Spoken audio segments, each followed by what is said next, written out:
The Honorable Justices of the Supreme Court, hear ye, hear ye, hear ye.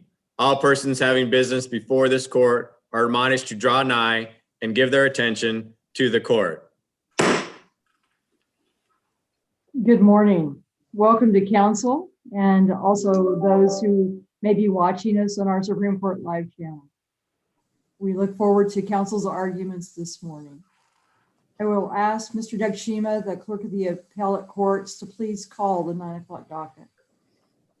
Thank you, Your Honor. May it please the court. The 9 a.m. docket for Thursday, February 4th, 2021 consists of one case. Appeal number 119584, State of Kansas versus Jose Armando Contreras. Scott County briefs both sides. The appellee petitioner, State of Kansas, has reserved 4 minutes rebuttal time. Your Honor, we are ready to proceed. Thank you, Mr. Shima. Counsel, would you please enter your appearances? May it please the court, the State of Kansas appears by Stephen Obermeyer, an Assistant Solicitor General. May it please the court, the appellant, Mr. Contreras, appears through counsel Casper Shire, Kansas Appellate Defender Office, present and ready for argument, Your Honor. Thank you, counsel. Mr. Obermeyer, you may proceed with your argument. Thank you, Madam Chief Justice, and may it please the court. This case came out of a jury trial from Scott County where Mr. Contreras was convicted of rape, aggravated criminal sodomy, 2 counts of each of those, and intimidation of a witness. The case involved an 8-year-old victim at the time of the molestations, and at the Court of Appeals considered the issue, and at trial, Mr. Contreras wanted to call a defense witness who was the father of the victim, and that witness was not allowed to testify based on the Fifth Amendment, and the Court of Appeals decided that the trial court erred based on that issue and reversed the conviction, and this case is before the court on the petition for review. I would like to discuss 3 issues in my short time: the preservation issue, the judicial notice issue, and the Fifth Amendment issue. First, with regard to preservation, a fair reading of the record on appeal as a whole shows that the defendant's argument raised on appeal was not presented to the trial court and is substantially different from the argument that was presented to the trial court. In the appendix to the supplemental brief of the appellee, Appendix E, there's a transcript of the 15 or so minute hearing that resulted in a reversal of this case. And basically, the father of the victim had also molested her, and he was brought out on a transport order from Hutchinson Correctional Facility to testify about a molestation in December of 2012. And defense counsel wanted to get into this to show that the victim initiated the oral sodomy. So what happened was the defense counsel brought the witness into the courtroom, the father, and basically said, I just want to ask him about what he pled guilty to this December 2012 incident. The state wanted to question him about other counts or other allegations for impeachment purposes. And defense counsel said he doesn't have a right on what he pled guilty to, which is the only thing I want to ask him about. So to resolve the state's issue, the trial court asks about double jeopardy and asks the father about it. And at some point, the father does say, and the Court of Appeals cites this, that the father answered affirmatively, stating that any future prosecution would be barred as double jeopardy. That's at page 261 in the Court of Appeals opinion. However, the Court of Appeals omits the very next line where the prosecutor says, well, it sounds to me like he's waiving his Fifth Amendment right and I can cross-examine him. And the trial court asks, that's what it sounds like to me. Is it your understanding they can't do anything else to you as a result of any acts you perpetrated with regard to KB, the victim? And father said, I'm not really sure. The prosecutor offered to call up Clark County to get the journal entry of the plea agreement or the plea agreement, basically. And defense counsel said, well, the alternative is to let me just ask him about the single issue I want to ask him about. He was convicted of it. He doesn't have a Fifth Amendment right. So as it turns out, and the judge does not let the state go into other acts. He'll sustain those objections as being beyond the scope. So the court ruled that I find as a matter that you were convicted of a result of an incident that occurred in December of 2012. Is that correct? Father said yes. And the court said, you don't have a Fifth Amendment right as to that. So the jury's brought in again, and the prosecutor points out that the journal entry of sentencing shows there were 2 counts. One was dismissed and father pled no contest to the other count. The time frame involving December 2012 was within a count that was dismissed. And so at that point, defense counsel asked father, was there another Christmas where this might have happened? And father said no. And father also said, I'd like an attorney, request an attorney. And the judge asked if he's invoking his Fifth Amendment right. Mr. Obermeyer, you started off with your argument that this is not properly preserved. The Court of Appeals addressed that and basically said that 6404 is not solely applicable here, that requires some sort of evidentiary contemporaneous objection, and said this is more of a legal ruling. Why is the Court of Appeals wrong about that? I think I think the proponent of evidence has the burden to show that there's a sufficient foundation to admit that evidence, that the father does not have a Fifth Amendment right. When the father requested counsel, defense counsel had no questions, excused the witness, didn't say, why don't we appoint counsel for him? Or can I follow up and ask a couple of questions? Because the hearing started with...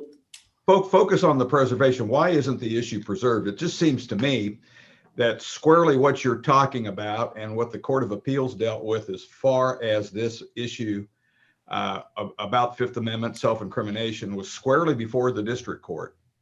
And why is typically contemporaneous objections are for the purpose of allowing the district court to deal with the issue, and it might be different, might come up here differently. I don't see how it's any different than what the district court dealt with than what we're dealing with ultimately. All right. The issue before the district court was the father not having a Fifth Amendment right as to the count that he had been convicted of. That was the only reason defense counsel made that proffer for it to come in. When it turned out that father was not convicted of that count and was not really sure what the scope of the plea agreement was, defense counsel never argued that the plea agreement covers everything, that we can take a judicial notice of what happened in Clark County. That was not presented to the court. And the Court of Appeals reversed the district court based on arguments that defense counsel did not present to the trial court. And so I think if you're going to reverse a trial court, you got to give them a fair chance to know that, hey, maybe you ought to do something different, like appoint counsel, for example. And initially, the witness was brought in prison garb, probably no documents, and invokes the Fifth Amendment. And defense counsel says, let me ask a couple of questions, and talks him off that ledge, saying that he doesn't have a Fifth Amendment right, saying, well, what you pled guilty to is this December 2012 incident. That was not accurate. And so I think the issue was not presented as far as the father did not plead to that December 2012 count. Counsel, So I think it's a different issue. Counsel, I've been puzzled by why anyone's talking about KSA 60-404 on the contemporaneous objection rule, because that has to do with the admission of evidence, and this is the suppression of evidence, if you will. I mean, it's about precluding evidence from coming in. Now, I understand an argument that might say they're making a different argument on appeal than they made in front of the district court. But that doesn't have anything to do with 6404, and I don't understand why it's in your brief. Well, I think I also mentioned 6405 maybe as far as excluded evidence. But maybe it's more an issue that you cannot present one issue to the district court and then raise a different issue on appeal, which I think is what happened here. The defendant did not object on one ground, and then on appeal, we're considering dismissed counts and whether or not the Fifth Amendment applies to dismissed counts. And I cited the State versus Sharp in the brief. That has some importance to me because it involves spinning tires at a red light and whether you could stop somebody after that. I cited in my brief a city ordinance that said that was illegal and was the basis for the stop. And this court said, well, that's a different argument. We're not going to consider different arguments not presented to the trial court. And I see that as the same thing here, where defense counsel did not want to go into the other issues. He just wanted to go into the December 12th, of which the defendant had been convicted, of which the father had been convicted, which was not true. He was not convicted of that, as we found out after the opinion came out, and father was prosecuted in Ford County for Jessica's Law cases involving his daughter in December of 2012. So he did have a Fifth Amendment right, and the judge was right. Counsel, what do we do with that, if anything, or is that fact, it was brought to the Court of Appeals' attention after the opinion was issued, correct? Right. I mean, are we permitted to consider that at all? Well, when I usually think of judicial notice, Justice Standridge, I think that it's all consuming. It's the whole truth.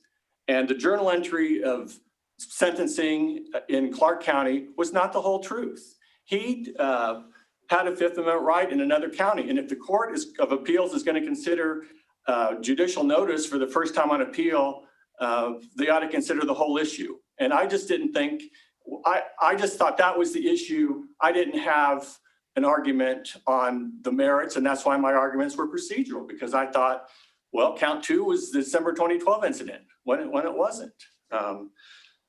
So I think you should either consider it all or say, we're going to look at what was actually presented to the trial court, because the journal entry of arraignment was not presented to the trial court. No argument about this was dismissed counts and jeopardy does not, or there's no Fifth Amendment right to dismiss counts. That was not presented to the trial court by the defendant.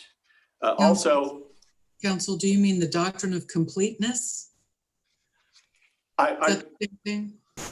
Well, I think that applies when you have a partial statement and then you want to get in the rest of the statement, is my understanding. But I think if the Court of Appeals had known that there had been another prosecution the day after Contreras was sentenced, that would have been helpful in deciding their decision. I think the Court of Appeals saw this judicial notice and got to that result, that it covers everything. He had no Fifth Amendment rights. And so we're going to get past any procedural arguments and reverse the conviction. Once the witness raised his Fifth Amendment right, who do you believe had the burden at that point to lay a foundation as to why that right did or did not apply? Was it simply the witness, or was it one of the parties in the courtroom? And what did it take? What was necessary to have laid that foundation before they could move forward? I think the burden would have rested with the trial judge to appoint counsel for the indigent, unrepresented witness who had made declarations against interest. And so I think it was with trial counsel, appoint counsel for father, and let's have the attorney look at it, because father clearly did not know what the scope of the plea agreement was. And I think that would have been the proper procedure, and that's why I think defense counsel should have requested that. But there was an awareness that father may be subjected to something, because defense counsel did not want to turn over his investigator's recording of the interview with father in Hutchinson about 3 weeks earlier saying, I've checked with the disciplinary administrator. There's issues with this. And I'm not going to turn it over without a subpoena or search warrant or something like that. And so I think the burden would have been with the trial court, but the proponent of that evidence, defense counsel should have said, well, let's get the records from Clark County. But he didn't want to do that. He said, we don't need to do that. All I want to talk about is this December 2012 when he's pled guilty, which he hadn't. And so we're waylaying the trial court with something that was not even presented to him. The court could have appointed counsel for the witness if the parties wanted to pursue it, and nobody wanted to pursue that. Certainly, if he was a custodial interrogation and asked for counsel, the police can't talk to him until after he's appointed counsel. Can the court just force this witness to testify when he makes a request for counsel on a Fifth Amendment grounds when he's invoked those? Mr. Overmeyer, following up on Chief Justice's question, under U.S. Supreme Court precedent, isn't the legal framework for evaluating the invocation of privilege that the witness will make a proffer and the district court judge, if it's evident from the implications of the question and the circumstances that there might be danger or peril in responding to the questions, that it's appropriate for the court to allow the witness to invoke? Isn't that the standard, as opposed to some scientific exactitude in hindsight as to whether or not there is with certainty peril? I think the Fifth Amendment case law says that if there's a probable cause, if a reasonable cause exists to believe the testimony would provide a link in the chain of evidence leading to a conviction, then that witness should not be required to testify. And the father had signed this affidavit, which is in volume 2 of the record, discussing an oral sodomy incident in Dodge City in December of 2012, which is the incident that defense counsel wanted to ask father about and had represented that that's the count you pled guilty to in Clark County. So yes, I think the Hoffman versus United States and Castigar, that we should zealously safeguard father's privilege. If we can't determine if somebody has served their sentence, take judicial notice of that, we're going to take judicial notice that they have no Fifth Amendment right by looking at a journal entry of conviction.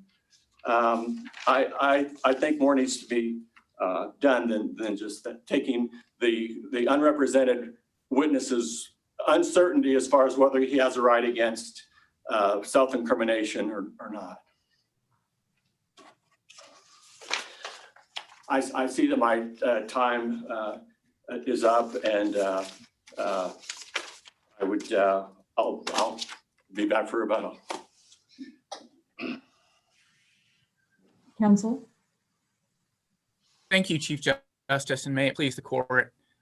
I have 3 initial responses to the state's argument. First, that the state has waived all arguments that it didn't present in its original briefing and then raised to this court in its petition for review. And in our view, that includes any argument that the district court was actually correct about the merits of the Fifth Amendment ruling below, as well as any argument that's based on the Ford County journal entries. Second, that the Court of Appeals decision is supported by the record with or without the taking of any judicial notice of any district court documents. And third, that the Court of Appeals acted appropriately and within its discretion in taking judicial notice of the Clark County documents which were actually at issue at trial, and in not taking judicial notice of the Ford County documents, which didn't even exist at the time of trial. For all of those reasons, we are asking this court today to affirm the Court of Appeals opinion reversing Mr. Contreras' conviction and remanding for a new trial. Counsel, let me ask you, here's the thing I'm hung up on. When we're at the district court and the lawyers are arguing, And the defense counsel says, I want to ask him about this December incident. The prosecution comes back, and this is what I think is at least what's key so far to me.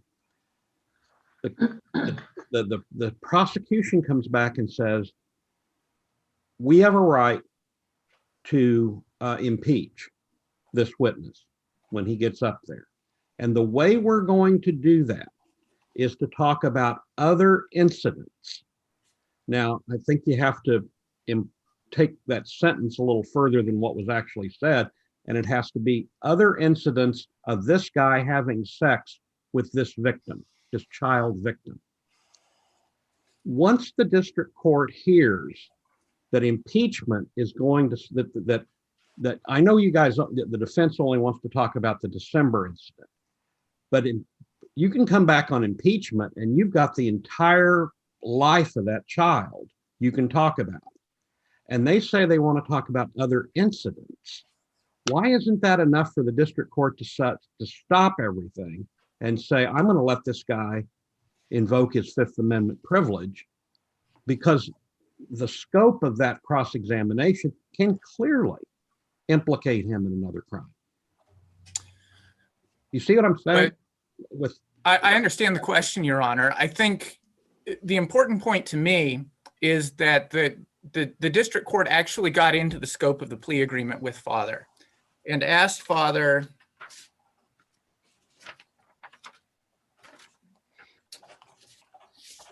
I'm editing a little bit for clarity, but asked father, was part of the plea bargain agreement that you wouldn't be prosecuted for any other acts with regard to KB?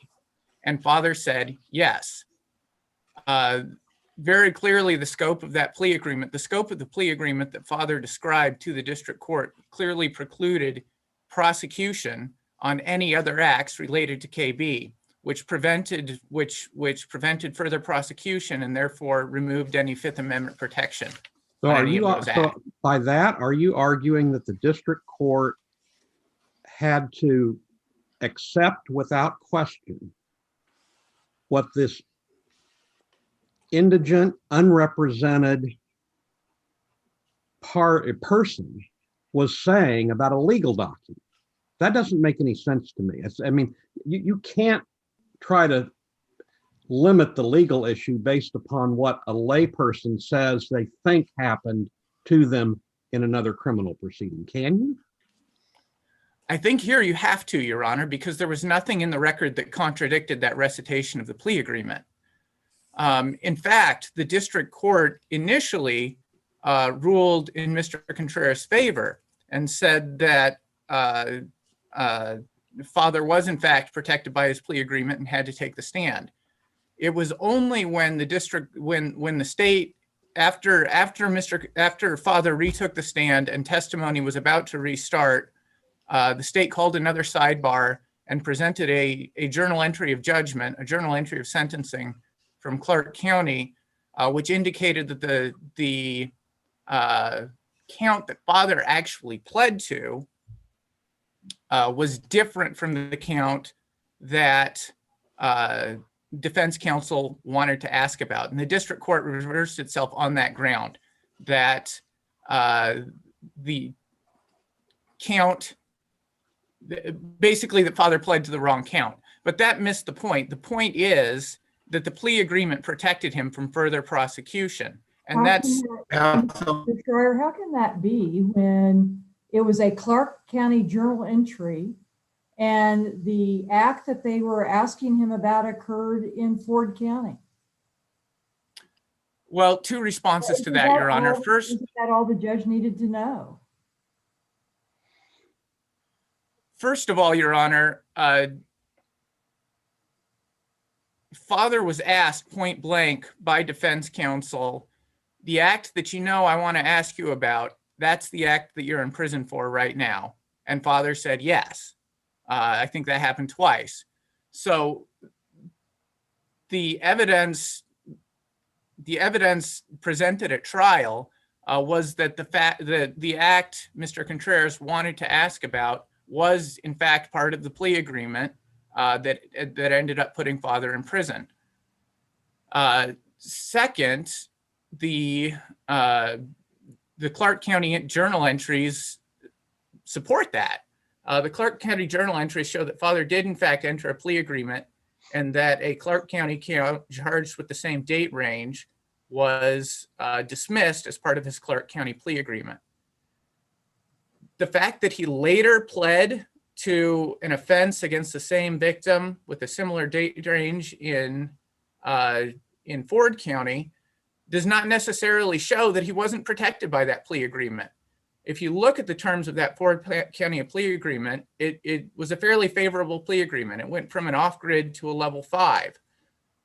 So all that shows is that he was perhaps not interested in testing the strength of his plea agreement in Ford County with an on-grid plea on the table. It does not show that he was not in fact protected by his Clark County plea agreement. Was the affidavit in front of the judge? Was that part of what the judge said?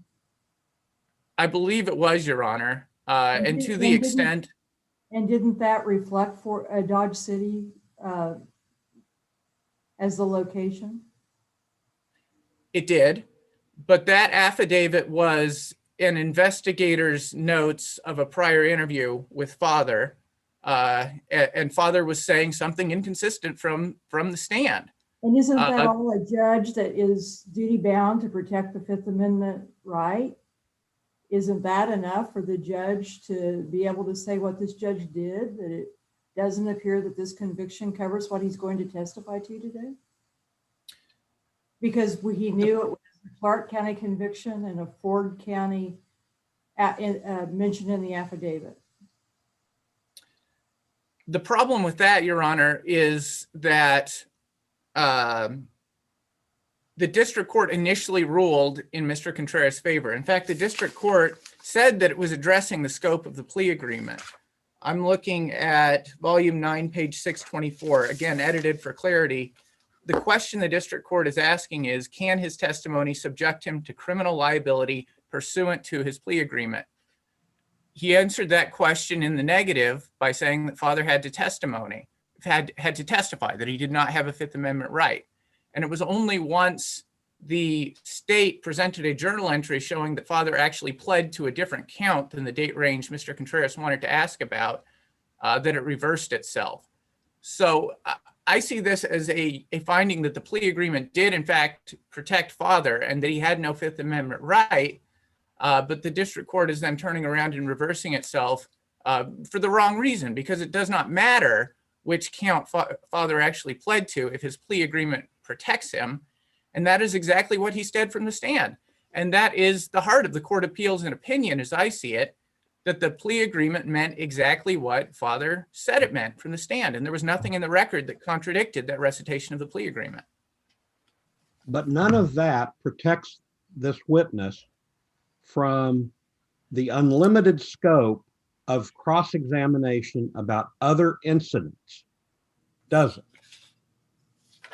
And that's what this Fifth Amendment protects, is that wide-ranging cross-examination about other incidents, regardless of what, unless you're trying to argue that that agreement kept him from ever being prosecuted for any sex, any time with this victim, that cross-examination was going to touch upon things he could be prosecuted on, right? Your Honor, I am arguing that the plea agreement meant exactly what father said it meant from the stand, that he wouldn't be prosecuted for any other acts with regard to KB. That's on page 626 of the record. And you think the district court has to accept a lay person's interpretation of what's going on here? No, Your Honor, I don't think the district court has to, but I think the facts of this case make it clear that it did. And that fact finding is supported by the record in this case. And I think this court has to accept that. Counsel, can I take you back to what you described as the key moment, which was I think you just called it the second sidebar, which happened after father took the stand again? Yes, Your Honor. My understanding of the state's argument is that at that time, the state said, well, wait a second, the plea doesn't cover the December incident. And the judge said, oh, you're right. I guess he can invoke. Now, my question specifically is, did defense counsel give up the issue at that point? I understand you still have an argument on the merits. I'm just trying to get to procedurally what happened. The state says, oh, defense counsel gave up the issue and just Right. said, well, shrug, okay, I lose. Is that Right. accurate from your perspective? No, Your Honor. For the Court of Appeals correctly found the issue preserved for three reasons. First, because it's fundamentally a legal issue, not an evidentiary issue, and the Court of Appeals recognized that. Second, because even if the contemporaneous objection rule does apply to this situation, it is prudential and not jurisdictional. And the purpose of the rule certainly was satisfied where the parties have already had a hearing. And the Court of Appeals squarely addressed the question that we're talking about right now. Can his testimony subject him to any? I'm sorry, Your Honor. I guess I'm struggling with how the purpose of the rule can be satisfied when defense counsel before the district court did not make any of the arguments that the Court of Appeals found to be persuasive. The defense below argued that father did not have a Fifth Amendment right to assert. And in weighing that argument, the Court of Appeal, the district court expressly considered the scope of the plea agreement, initially said that father had to take the stand, and then reversed itself when it found out the count Mr. Contreras wanted to ask about was not the same as the count that father actually pled to. And then the defense counsel basically just sat down and said, okay, I guess I lost that issue, and didn't continue to argue these other claims that later were successful on appeal. But he had already made the fundamental argument that father was not protected by the Fifth Amendment here, and the Court of Appeals had already considered the scope of the plea agreement. Certainly, I think that's enough to put the court on notice of what the issues are. And the court, in fact, actually said, this is the issue I'm considering, and ultimately denied relief. So I certainly think that's enough, Your Honor. We have a final follow-up. We have some case law that has, at least in the past, we have applied 6404 to Fifth Amendment privilege issues. Are those cases just wrong, and do they need to be overruled from your perspective? Your Honor, I think the better analysis is actually provided by 60-405 because I think Justice Biles pointed out earlier, this is not really a question of excluded evidence. It's a question of, or excuse me, it's not a question of wrongfully admitted evidence. It's a question of wrongfully excluded evidence. So on that point, if we have case law that says 6404 applies to both the erroneous admission and the erroneous exclusion of evidence, are those cases wrong? Do they need to be overruled? I think if you look at the plain language of 404 and 405, then yes, I think 405 clearly applies to the wrongful exclusion, whereas 404 applies to the wrongful admission, Your Honor. My recollection of the portion of the transcript was that the judge said, I'm discharging this witness. Does anyone have an objection? And defense counsel said no. Am I recalling that incorrectly? And if I'm recalling it correctly, why was, how does that fit with your contention that the arguments that you're making now were preserved at the trial court? I think that's fairly accurate, Your Honor. And I guess the main point here is nothing would be accomplished by objecting to the dismissal of the witness at that point. The district court had already made its ruling on the Fifth Amendment issue. Case law is very clear. Defense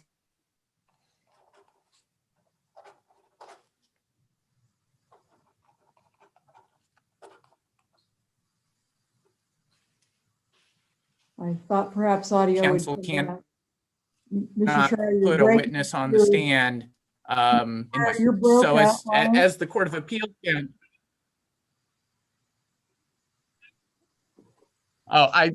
You broke up on us. I guess I'll start my You answer might over then, start Your Honor. I over. apologize. Yeah, would you start One- over with that answer? Yes, yes, Your Honor. Once there's nothing more defense counsel can do with that witness. This court's case law is very clear that an attorney cannot put a witness on the stand knowing that that witness is going to invoke the Fifth Amendment just to have the jury hear them do it.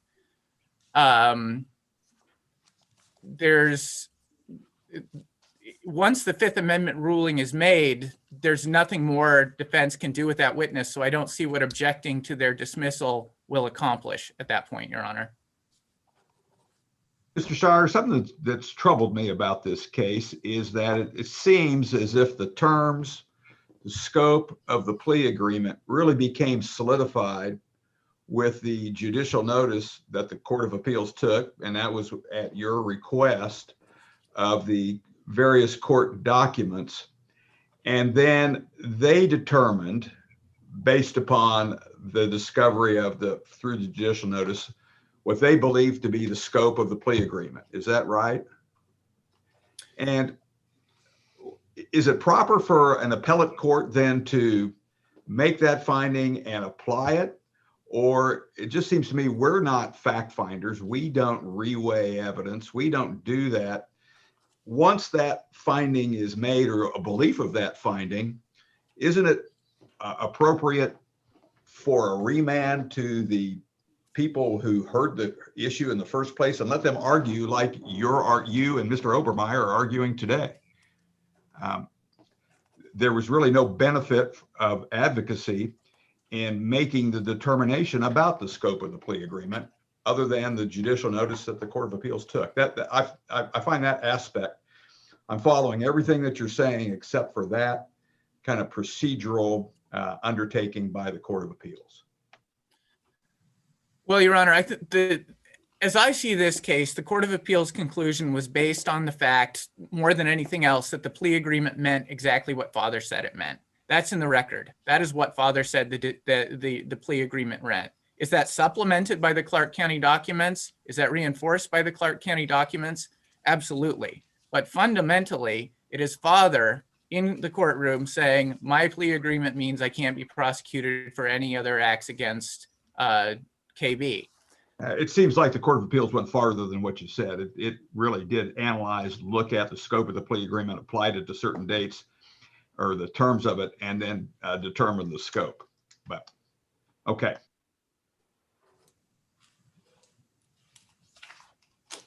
Mr. Shire, can you, in your introduction, you explained some arguments you thought were raised but not preserved as to the merits of the district court's ruling. Can you elaborate on that? Because I didn't think I caught all of that in your opening. Yes, Your Honor.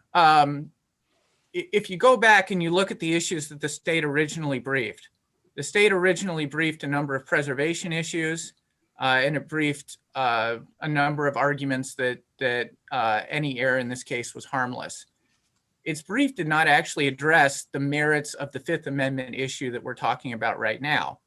And it's our position that those arguments, because they were not presented to the Court of Appeal, have been waived.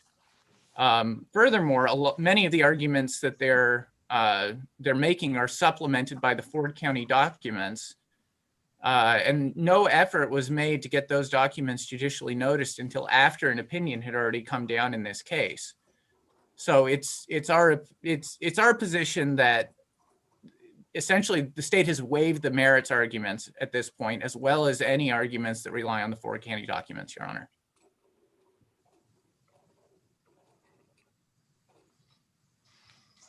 Are there other questions?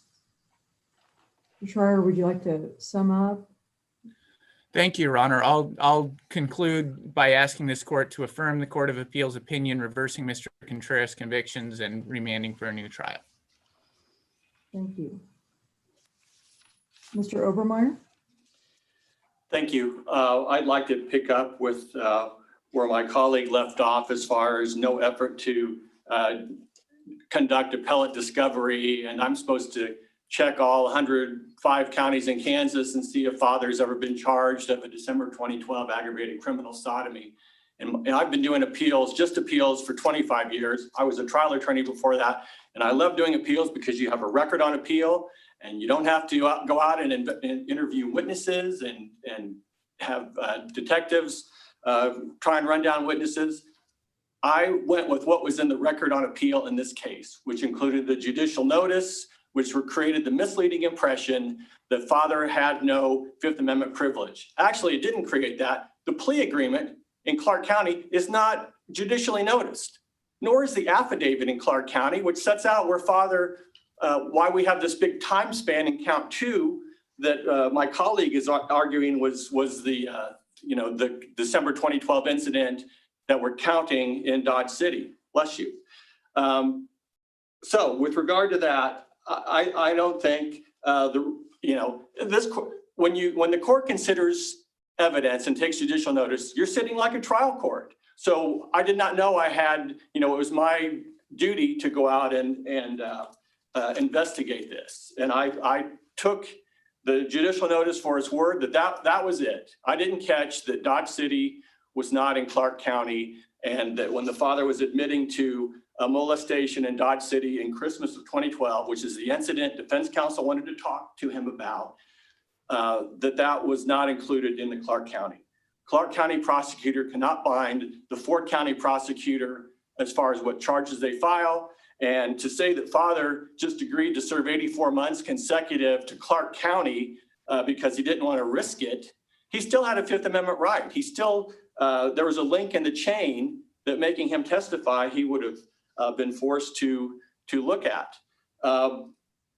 Justice Rosen, you asked a question about a remand. That would have been appropriate. The court did that in State versus Horton. In addition, my colleague cites page 626 in the record, but we're going to rely on this unrepresented indigent witness in his jail scrubs talking about what his legal rights were. And he omits the part at line 11 where the court says, it sounds to me like you don't have a Fifth Amendment right. And the court asks the witness, is it your understanding they can't do anything else to you, that they cannot do anything else to you as a result of any acts that you perpetrated with regard to KB? And father's answer was, I'm not really sure. And we shouldn't be forcing a person to testify who's not really sure about the scope of the plea agreement, which is not in the record on appeal. I can't see what my time is remaining. You have about a minute left. Thank you. I think I did cite in a case in the supplemental brief dealing with privilege, and that was subject to 6404 or 405. But I think in looking at this, it was a different issue presented to the district court than what is raised on appeal, and that the father did have a right against self-incrimination, and that the court, the appellate court, is duty bound to correct any judgment if it's not just legal and free of abuse, and reversing the conviction where the father had a Fifth Amendment right in Dodge City based on arguments not presented to the trial court is not just nor legal. And I would ask this court to reverse the Court of Appeals decision. Any questions? Okay, thank you. Thank you to both counsel for your arguments this morning. The court will take this appeal under advisement. We are now in recess until 11 a.m. this morning.